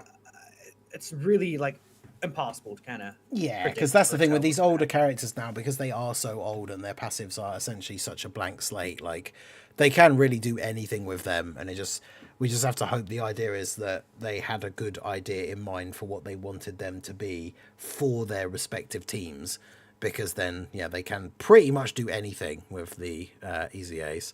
Of course, also gotta give a shout out to our boy STR Super Saiyan 3 Vegeta, who isn't getting an easy A, even though he released at the same time as the Super Saiyan 3 Goku. So, yet again, Dokkan with the Vegeta shaft. I assume that it's obviously because even though we have GT Super Saiyan 3 Vegetas in the game, because he wasn't in GT, like, actually, he's not on GT Heroes. So obviously the Super Saiyan 3 Goku here is getting the easy A because he is on Gogeta's team, but Super Saiyan 3 Vegeta isn't on GT Heroes, so he isn't getting his, which I think is kind of dumb. I guess maybe they're saving it for like adult Daima Super Saiyan 3 Vegeta, because there's a couple of those random Super Saiyan 3 Vegetas that still need an easy A, but I do think it's kind of funny that they're doing the Goku and not the Vegeta, even though they came out and awakened at the same time. I mean, yeah, but Vegeta's not even on GT Heroes, so yeah, exactly. That's what I'm saying. I assume that's their own. I assume that's the reason why. But like, it's not like there's not teams where you could still then use both of them, even though they're not on Gogeta's team. So I just think it is kind of funny that they skipped out our boy. But like I say, I assume that's because they're going to keep those for probably Super Saiyan 3 adult Daima Vegeta, and then we've got the STR GT1, the Tech GT1, and that random physical one. Those extra like Super Saiyan 3 Vegetas that can get easy A's. I like how I like the cope you have. It's very nice. I mean, that's the thing. We don't. Really see them EZA, yeah, though, like we don't have sure. Daima units to EZA, so that's the thing, right? When Daima characters come out, they've got to have characters that are somewhat relevant to them in order to give some characters some EZAs. So that's the only thing I can think. Otherwise, I don't see why they didn't just EZA the Vegeta now. So I guess they're just there's got to be some other thing that they're saving him for, but. Yeah, it'd be interesting to see what these guys do. So, who knows? Maybe tomorrow morning. Well, it'll be tomorrow morning for me. It's basically what, like, at this exact time that we're live, it'll be like 11 and a half hours from now. We would see the Twitter details. Although today's one, not only were they a day early, they were also multiple hours earlier than we would usually expect them as well. So, actually, at this point, who even knows? Well, set your timer, buddy. Yeah, so I guess we'll see. Yeah, I mean, luckily for me, it's like very like it's in the afternoon, so I don't really. Well, actually, I might go see the Fantastic Four today. No, sorry guys, I have to cancel the Fantastic Four watch. I gotta. Well, actually, there's some easy details. It doesn't even matter. It'll be interesting to see what they're like, but yeah, it's very good. I mean, I think that's the one thing that they definitely have done right is, as we say, we joke about them not remembering sub EZAs exist, but I think a lot of people, rightly so, because of the state of GT heroes and bosses, really. Like, I think everybody kind of had that breathing a sigh of relief, right, on the stream when they were like, we're going to do 10 GT unit EZAs. And I was like, okay, like, that's what we needed to see, I think, with this, with part 2 to, like, buff these teams, right? So definitely looking forward to how these guys are going to turn out. Like we say, these older units, huge blank slate. They could do pretty much anything with them. And then, yeah, will Goku and Baby end up being usable? Let us know what you guys think. But yeah, it's going to be really stupid. I think someone in the chat did say it would be funny if they made the Goku and the Baby just like absolutely insanely broken, but you still can't use them in like 90% of the events in the game.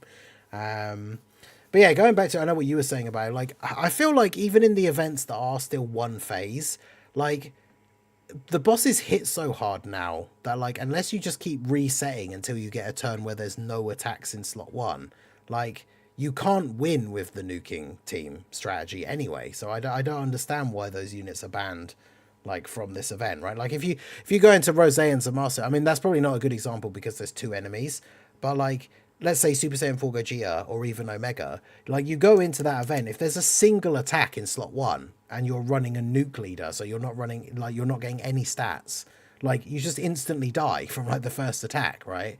So I get why they banned them, like, way back when it was like all Dokkan events were just like one phase, and like pretty much all of the hardest content in the game was just one phase. But that isn't the case now, even for the shorter events. Like, I can't think of any. I'm trying to think of an example apart from EZAs, I guess. But like, are there any short, like, one phase events that you could still just absolutely destroy with a nuking team? Like I say, unless you just reset 100 times until there's no attacks in slot 1. Like, I mean, the thing is that these events like allow like items, so yeah. like I think you could use like one item, right? Yeah, and a lot of like, them only allow one, right, as well. So like, yeah. Yeah. I mean, you could theoretically just reset to get the rotations you need and just use like double, like a Ghost Usher or something. But I think it's really stupid regardless. I don't know. The thought process is outdated. Yeah, especially again, as we've said a lot of the time, it comes when people discuss things like power creep and like whether they hold back on certain units and stuff like that. Is at the end of the day, it's a PvE like single player game. So like, if you want to sit and reset the game 100 times so that you can get no attacks in slot 1, and then get a good orb change with like, you know, a Chilai or Ginyu Frog item or whatever it is, like the ones that give the extra attack, and then you beat the phase all in one attack, like. What does that really matter at the end of the day? Like, if someone wants to sit and do that, it's not like it breaks the game. There's so many other end game events and things like that are multiple phases that you can't do that on. So yeah, I just think, like I said, as we say, common sense doesn't really go hand in hand with Dokkan, but to me it just seems really, really stupid to EZA those characters and them still be unusable in like most of the events of the game. Like, Just seems really odd to do that, but I guess we will have to wait and see what happens. Um, so yeah, before we move on to the trash take for this week, have you got anything else that you want to say about part two of the celebration? Just to remind everyone in chat as well, if you want to get any of those questions, shout outs, or any of that good stuff in here now, we will read out all of the donations and super chats once we have finished off the trash takes segment. So, yeah, before we move on to that, any final thoughts about part two so far? Obviously, by the time we get to the next episode, we should have had basically all of part two and potentially even know whether there's going to be. And yeah, I guess that's something we could mention Well, is, do you there's going to think we're be a part getting, 3 yeah, part EX. three or the EX? Well, I could, yes, I do think so. I should have put that I on the think, list of things, actually, because that is a very good point. yeah. Because by the next episode, we will know for sure. So, as it is still, we're at the point this week where it's currently just speculation. What are your thoughts then about an EX or a part three? I think it's most likely going to happen. I think that instead of being called Part EX, it's going to be called Part 3, but I think it's going to introduce a new character. Um, there's a couple of reasons for that. I think one, we see a lot of the, like, on the home screen, there are a lot of the banners at the bottom where that tells them, like, part two, the news, things like that. The part two home screen is scheduled to leave um, on the 8th. The sales end on the 7th. There's going to be a new daily stone pack on the 7th/8th. But the banners are here into the 11th, and a lot of the events are still here into the 18th. So there's a lot of like dates that kind of point to something dropping on like the 8th, like in Okay. terms of a new character. And there's also which that would be about what, like, still about like 2 weeks after the like kind of new characters came out, more or less. When did Gogeta come out? Like, how many days ago was it specifically? He came on the 23rd. So yeah, I mean, Hmm. literally, it would be over 2 weeks essentially from when the last release was. And on top of that, again, this kind of is very similar to what happened during the 10th anniversary, where there's a lot of these like events that were lasting a lot longer than when the banners on the home screen were scheduled to leave and things like that. Hmm. So there's a lot of mismatch. And then, hey, guess what? It ended up being there's an EX part and they extended things. They dropped Daima Vegeta. Daima Vegeta himself was stated to return on a banner sooner than later. And a lot of times that doesn't mean anything necessarily, Hmm. but the Super Saiyan trio from Worldwide Celebration last year and into Broly last year were stated to return in the same message, and they both are on the banners right now that are out. So Okay. Daima Vegeta should be the next character returning regardless in terms of like the Dokkan Fest, because Tech Buhan already came back, Slugs already came back, and the next character, Daima, Goku, and Gloria already returned on Golden Week and on the Super Saiyan 3 Daima Vegeta banner. He's next in line to return. So this really, to me, lines up for a Daima release in a part 3, quote unquote. Which is very funny considering how much we're all saying like Daima Yeah, the and Daima cope continues. well, yeah, the Daima Cope continues, but like this actually has like Yeah, genuine yeah, I like know. I don't disagree. I just think it's funny that we have kind of every celebration since Daima is pretty much wrapped up. It's like, oh, is it going to be Daima finally? And then, yeah. But I mean, I do agree that the signs are there, but it is funny that it's like people thought it was going to be part one. People were still kind of coping it could be part two. And now we're like here today being like, well, it could be part three, maybe. yeah, exactly. But yeah, I mean, because it ties up nicely with the story event ending as well. Because did you say like, because doesn't the story event go away as well Yeah, around that it's time? Yeah, really weird. No, it's like literally leaving in like a day or two. Like it's interesting. like it's very like odd. It's just leaving like just in the middle of the celebration. I think what they're gonna do is they're gonna add like a support memory to it, or even like a new free to play character. Okay. Um, but who knows? I think again, I don't think there is going to be more stages added. I think that what's going to happen is they're going to, yeah, the event leaves on the 31st. I think they're going to kind of add things to the event retroactively, because there's Okay. like how many stages are in here? Stage 9 to 16 like had no new characters. There's a new like item, but I could very easily see them like there's some of these stages. I'm literally looking at it. Some of these stages are dropping like, some of these trading items. Um that like we see that happens with like the same stages where medals come out or Mm, like where characters would be droppable. Like interesting. yeah. But who knows? I mean, we'll see what happens. Hmm. I don't really think that what I said really means anything, to be fair. But yeah. But yeah, I agree. I think there could definitely be. I mean, the thing I was thinking earlier is obviously once we didn't get some specific easy A's or like that we were expecting, it kind of gives me that sort of thought process that maybe there's going to be the EX part primarily revolving around certain easy A's. Like, because obviously part one was future essentially, part two is GT. I could see the EX part or part three, whatever you want to call it, essentially just being a combination of both for those extra buffs that we didn't get. Now, I think it's weird that they would have done it that way, but it means we could see things like in Super Saiyan 4 Gogeta Easy A, in Vegeta and Trunks Easy A. Like, I feel like those kind of things could potentially be sort of an end of celebration EX, like bonus kind of thing. What do you think about that? Because I know, like, I think for the most of part, we were all surprised, right, that there was no Vegeta and Trunks EZA, especially with Zamasu EZAing and he came out before them. Do you think by the time the celebration has actually fully wrapped up, like we will get the Vegeta and Trunks and potentially in Super Saiyan 4 Gogeta EZA? Because obviously in Super Saiyan 4 Gogeta is like the second oldest TUR that doesn't have an EZA, so it's I mean, kind of odd that he isn't I getting do think one. so. So I really do think so. To me, it makes a lot of sense. I mean, again, think of like Daima Super Saiyan 3 Vegeta returning and then Super Saiyan 4 Goku, like kind of being on the banner. Like, I feel like both of those LRs somewhat relate to those characters in a bit. Like, but also, I would say, they're on the Dokkan Fest banners that are existing right now. So it's yeah. like, I don't see them not easying. Like, they're very strangely just excluded. I think it's pretty clear to me that they will easy towards a part 3 celebration, even if a Hmm. new character wouldn't release. But yeah. Yeah. Yeah. Yeah, I hope so. I guess we will have to wait and see. So yeah, that sums up the topics for today about part two of the GDC so far. Bit of speculation about what's to come. So we'll move on to the final segment of the episode, which is of course the trash takes segment.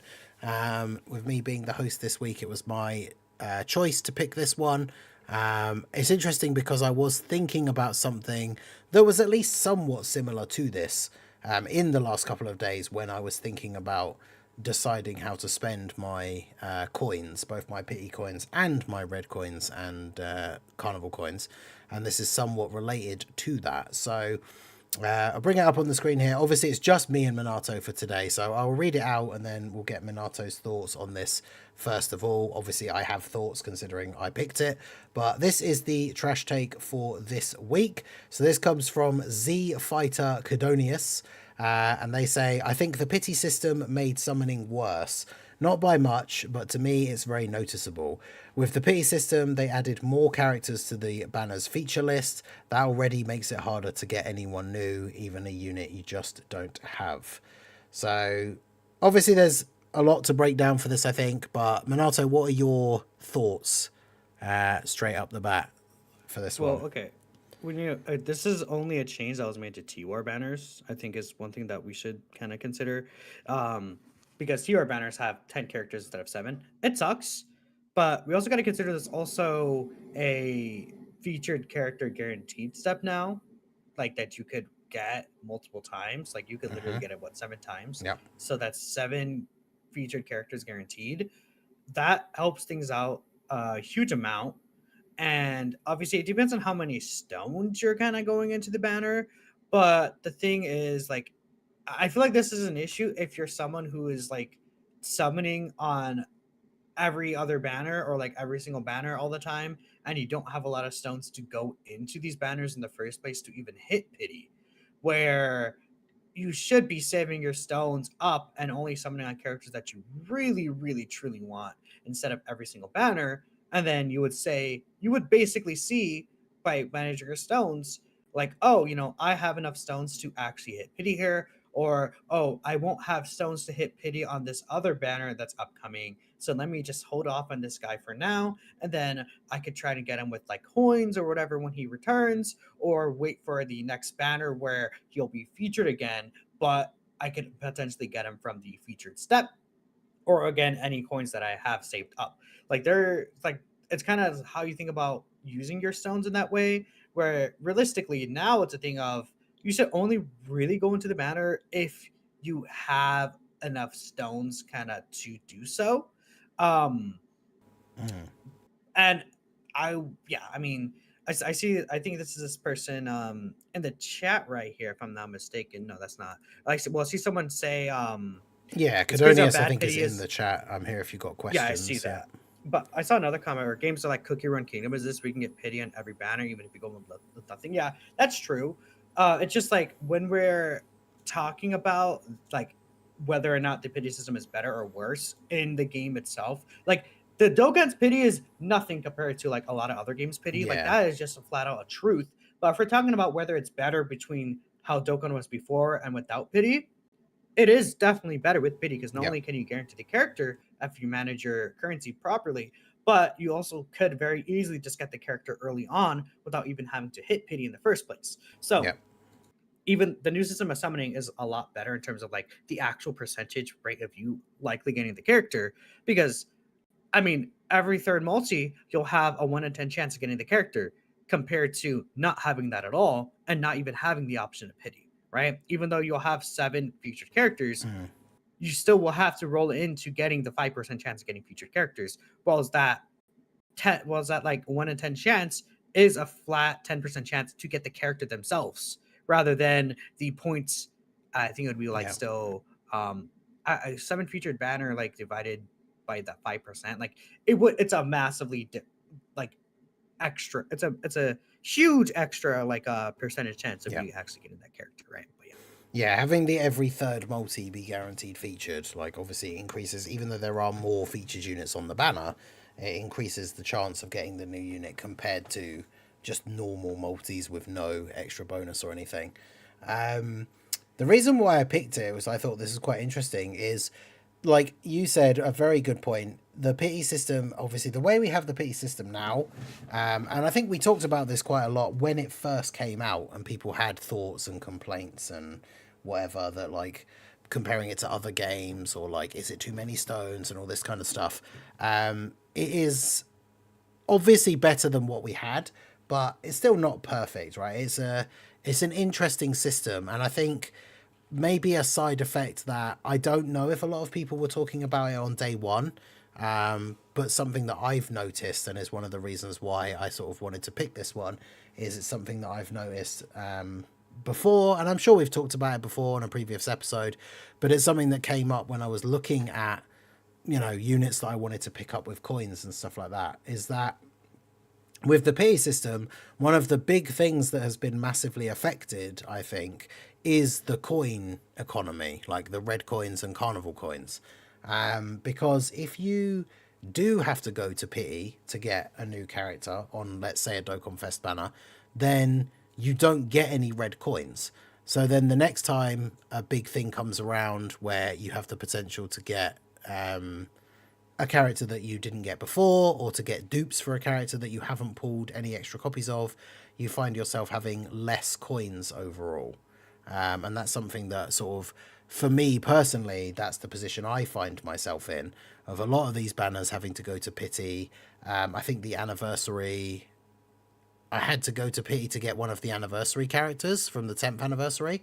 So that's like 2,500 coins that could have been split across red coins or carnival coins, that I then didn't get. Now, obviously, I'm not complaining because the plus side is I got the new unit, right? Like I used the pity to get Vegito.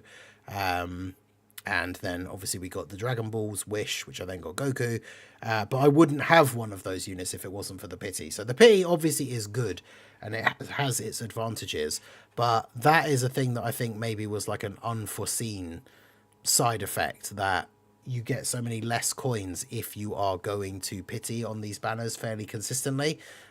Because with my summons, as we talked about earlier, for the GDC, I got the new characters relatively easily, apart from the Blue Goku. But during all of those summons, I didn't pull any copies of Tech Vegito, I didn't pull any copies of AGL Gogeta, and I didn't pull any copies of AGL Super Saiyan 4 Goku. So they're all still 55% for me from the 10th anniversary. And because I had to go to Pity for the anniversary, and then I have had to go to Pity during the worldwide, during the GDC, like I'm running out of red coins, right, to then pick up dupes for Vegito and Gogeta. And it's just one of those things that I feel like it's kind of as I said already, like a sort of an unforeseen side effect that maybe we didn't really think when Pity first came out, to kind of see ahead into the future that would become an issue. Because yeah, I've now gotten to the point where I have very few red coins and carnival coins. So, Moami, what do you think about that? What kind of position are you in now, sort of coin wise? I mean, I have to really check. I think I still have like a ton of coins though. I'm pretty sure I have like, again, I just from previous summons I've had tons of coins. But I think like, okay, the thing is that when you get the character, like you're gonna have less characters to get with those pity coins if you're managing your stone and hitting pity regardless, because you're doing that for the characters that you'll like the most. So the thing is, even if you have to skip a character for the future, like in the scenario I mentioned, you will not, like in general, you don't need as many coins regardless. And I would say, you know, not every single banner you're going to have to actually hit the pity requirement either. So that's the thing of, you will get the extra coins from those banners where you don't even have to hit the pity kind of requirement. For me, I have 1,500 carnival coins still and 680 red coins. Obviously, you know, it is a thing where like some of these banners, you know, eventually, like I think over time for us things will dwindle down, but it's not going to be really a thing that you're going to consistently have to kind of hit the pity again every time because of that feature step as well. So I feel like having less red coins is unfortunate in that aspect, but being able to get the character itself is just still makes it better, right? Yeah, no, I agree. Like I say, it's like I think the pity is still good and it's much better than what we had. I just think that is something that is as I've said, I guess that's the right way. The way I would want to describe it is like an unforeseen side effect, right? Because the case is, yeah, if pity didn't exist, then I wouldn't have been able to get Tech Vegito. I then would have been able to get him with the wish, but then it means I wouldn't have been able to get Super Saiyan 3 to Super Saiyan 4 Goku. So now, getting to this celebration, I would be able to pick him up with with carnival coins now, because I wouldn't have, because I'd have got a bunch of those coins during the anniversary if pity didn't exist. But it means I then I'd have had to have waited 6 months to have Super Saiyan 3 Goku. So obviously the positive side is the fact that I was able to get him straight away in the celebration because the pity exists. And shout out to Vilify on the recovery. He did put a message for us in the Slot 1 Super Discord chat just for the trash take, so I'll read it out here. But yeah, Vilify said, it's a fine take, but a light at the end of the tunnel in a disaster scenario is here now, and we didn't have that before. What I don't like about the pity system is how coins are much harder to get, especially if you're free to play and saving for these celebrations. So very similar, I guess, to sort of what I was saying about the coins. But yeah, it is a very good point, and it's something that Minato mentioned already. I mentioned it, you know, even in reference to my anniversary summons.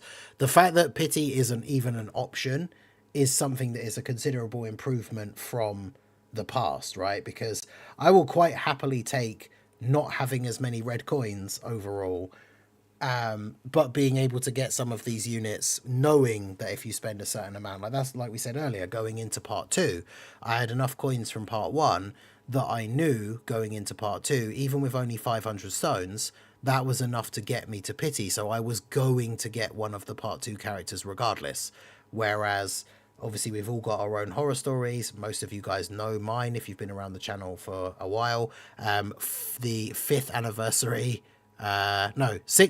sorry, Super Saiyan Blue Evolution Vegeta, over 4,000 stones without a single copy pulled, which is something that just doesn't exist anymore, right? Like you literally cannot get that badly shafted anymore because pity is a thing, right? So definitely, it's definitely something that has improved, I think, summoning for the most part. There just are some of these side effects, I guess, that we potentially hadn't expected. But in terms of the take itself, it says made summoning worse, not by much, but is noticeable. I think on the whole, I would say I disagree with the idea that it's made summoning worse. There are these like side effects, but like you said, not only is there the pity, but most of these Dokkan Fest banners, especially that have the pity, like the filler Dokkan Fests and the like yellow coin LRs, have the every 3 multis you get a guaranteed featured, which that in and of itself can be incredibly helpful. I know there's people out there who are able to jump into that, not every time, of course, but there are people that have summoned on these banners, and you just drop 150 stones, the third multi, you get the guaranteed featured, and it's the new unit, and then you're all good to go, and you've got like 30 extra red coins, which will build up over time. So, yeah, overall, I would say, whilst I don't think it is a terrible take, because there are these new things to think about, these new side effects to summoning, I would say I disagree that it's made summoning worse overall. So, would you agree with that? Yeah, no, I would say like, well, at least for me, I think the pity just makes things better. Yeah, exactly. So whilst there are some side effects and there are some things that maybe we didn't expect and that are a little bit annoying, like the coin economy, overall, if the take is that pity has made summoning worse, then yeah, I would say that I disagree with the take, even though there is some nuance to it, of course. So Cadonius in the chat, so shout out to you. He says, thanks for picking my take. It was a fun discussion. So yeah, we'd love to see that. I mean, the poll is very close. We can end the poll here now as we get to the end of the segment, but very, very close indeed. It was W take is 48%, and then L take is 52. I mean, it says 51, but it was 52 when I clicked to end the poll. YouTube doesn't like adding it up to 100 for some reason. But yeah, pretty much down the middle with leaning towards L take. So, and there you go. There are obviously some issues with it, but you know, especially if you've been around the game for a long time and you have your own horror stories of summon sessions gone terribly wrong, having the pity system is definitely better than not having it. So yeah, there you go. Shout out to Cadonius. Appreciate all of Minato's thoughts on that one. I hope that would be an interesting one to pick, so I hope you guys enjoyed the discussion. So that brings us to the end of the episode here and the final segment, which is just to read out the support from you guys this week during the episode. So there's a couple of super chats here. We'll just give these guys their shout out. So we have Chili, who re-upped his channel membership. This is when we were talking about the Dokkan taking inspiration and references from other stuff. It says Gogeta Yellow Flash with the Kamehameha Rasengan. I mean, really, even like a anniversary Gogeta basically having like the Soul Punisher Rasengan is almost in a way feels like a nod to Naruto, even if it wasn't supposed to be intended that way.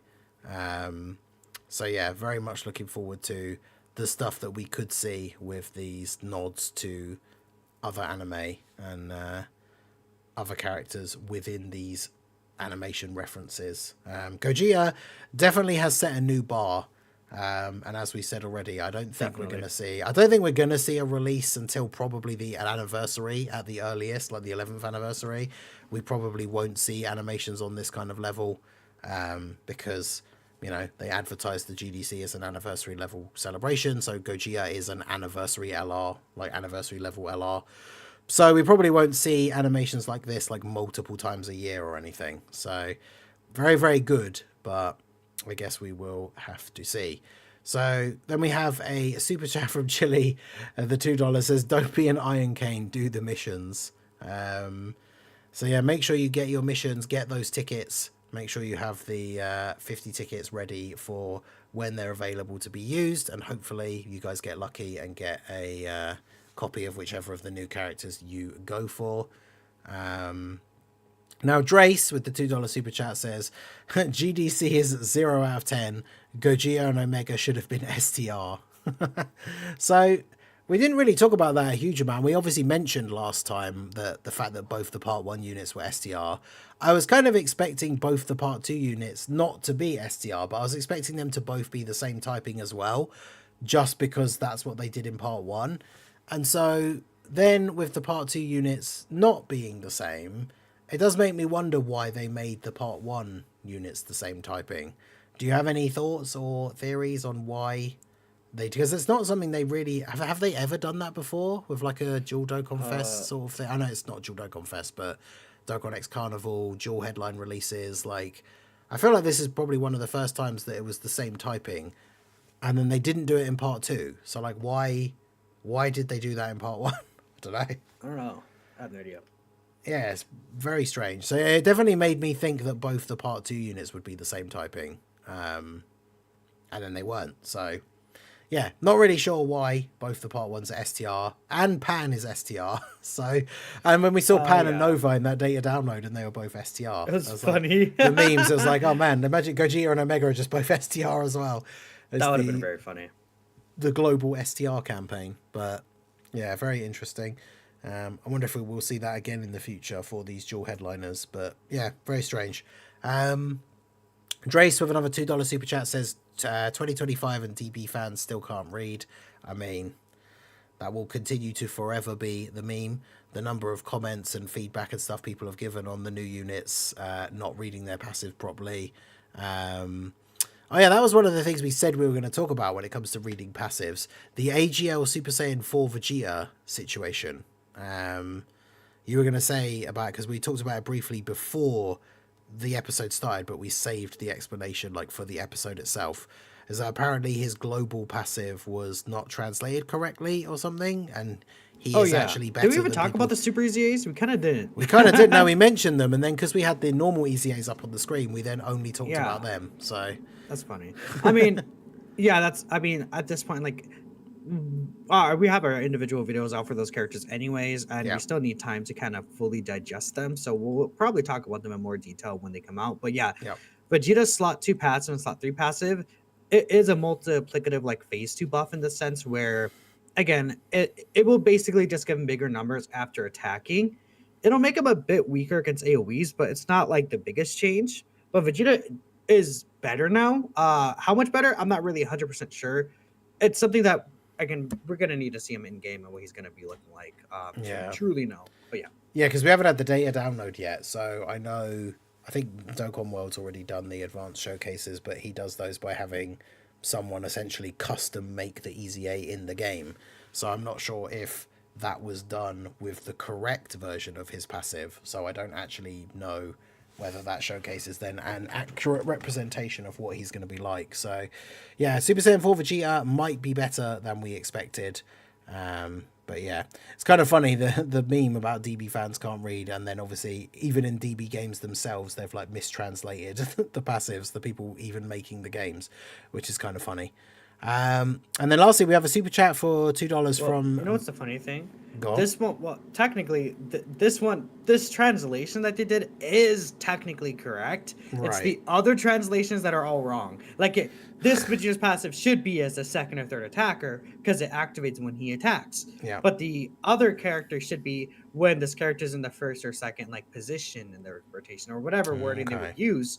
But there's a difference between, like, okay, it activates at the start of turn. Like, some characters will get the passives activate the start of turn, basically. Like after you collect the orbs, that's when that would register in the passives. But then the actual attacking is in the separate second phase when it's an attacker, right? It's just not the different, like, this specific translation wasn't wrong, but it's like the other ones that are wrong that causes this confusion. Right, okay. Well, there we go. So hopefully Vegeta is indeed better, and we will see, I guess, once he's actually out, and we can test him out. But yeah, I was saying lastly, we have a $2 super chat from Main. It says, "Y'all do not feel free stones were lacking." So I did see, I think this person commenting in the chat. I don't know. I haven't seen any breakdowns or anything in terms of numbers, but how has the celebration been in comparison to others in terms of stones that have been given out, in terms of stuff that's farmable from content, All the free stones, essentially. Like I say, I know I summoned in part 1 down to basically 0 stones, and by the time the part 2 banners dropped, I was nearly at 600 stones again. So, I mean, almost 600 stones, or just, I didn't buy any either, because I didn't get paid until like part 2 started. So, like, almost 600 stones just in part 1. I think I might have had like 80 left after I did my part 1 summons. So we're talking around 500 stones, I think, overall in part 1. I think that's pretty good in comparison to other like bigger celebrations. I'm not sure.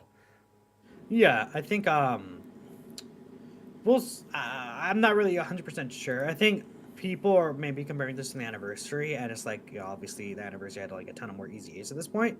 But we really need to see like overall what's going to happen, and I think a lot of stones maybe just like go by like kind of when you really count things up and see everything. It's like, oh yeah, there's actually way more stones than I feel like there were. But yeah, Yes, was it Bringer said in the chat? Yeah, they've given out a good amount of free to play stones, but not as content. They've just been giving us stones for things, which, yeah, there's been stuff from like the live streams, the retweet campaigns. And then I think people are a bit disappointed until we see more details tomorrow and know exactly what's going on. Like, essentially, like a couple of super easy A's, and then what will potentially be like one 30-stage easy A. People see that and it's like, oh, so we're only getting like, 30 odd stones for these 10 easy A's. But this is something that we talked about in the past, and I think we talked about even on the last episode, right, where they have this allotment of exactly how many stones they're going to give out in a celebration. So if we get a bunch of characters all easy A under one Extreme Z battle, it's because they gave out a bunch of other stones in like another place instead, right? So people always see it as like they're losing out on something. They're like, oh, it should have been multiple Extreme Z battles, but it's like, well, then we wouldn't have got extra stones for something else, like potentially. So I think overall the amount of stones that have been given out so far is pretty good. But I can see, I guess, like the argument that like there doesn't feel like there's been a lot of content that was specifically for like grinding out stones, I guess. But yeah, I guess we'll have to see. There are people that do breakdowns of all the stones that are given out during celebrations, so it'll be interesting to see at the end of this one exactly how many were given out. And again, I think, as you said, like people are comparing it to the anniversary. Like they said it's an anniversary level celebration, but you've got to remember that the 10th anniversary specifically was different, right? It was the 10th anniversary. They made a huge deal of it being like the best and biggest celebration of all time. And then the Global Dokkan campaign, I feel like, is always supposed to be, it's supposed to be on the level of like a normal anniversary, not the 10th anniversary, right? Because I think the 10th anniversary gave out more stones than any celebration we've ever had, which is understandable considering what it was, right? So yeah, I guess we'll see at the end when we get the full count of exactly how much, and then we can look back and compare it to previous big celebrations. But yeah, Prof, it doesn't bode well for the 11th anniversary, right? The 11th anniversary is going to be absolute flames, but it's going to be not quite as good as the 10th anniversary, so everyone's going to complain that it was terrible. So yeah, there you go. So that's all of the super chats and donos for this week. So shout out to all of you guys. We do appreciate you helping to support the podcast. And so, yeah, that brings us to the end of the episode. So we'll be back 2 weeks from now. As we say, by that point, we should know what's going on in terms of whether there is going to be a part 3 or EX or whatever they decide to call it, and what that stuff may bring. We should have all the easy A's and everything in game, so we'll have been able to mess around with those and then talk about them. So lots of interesting stuff to come for what will essentially be the wrap up to the Global Dokkan campaign in 2 weeks' time. So shout out to all of you guys that came out live. Shout out to everyone again for the support. And of course, shout out to Minato, my co-host for this week. Shout out to Vilify on the recovery. Hopefully we'll be back next time. Any other thoughts before we head off for this week, Minato? Gogeta. Gogeta. That's right. I think we did pretty well holding back for not glazing Gogeta for too long at the beginning. So there you go. So that's it for this week. I hope you guys enjoyed it. I hope you guys are still enjoying the Global Dokkan campaign. We'll be back in 2 weeks' time. So we will see you all then. Peace out.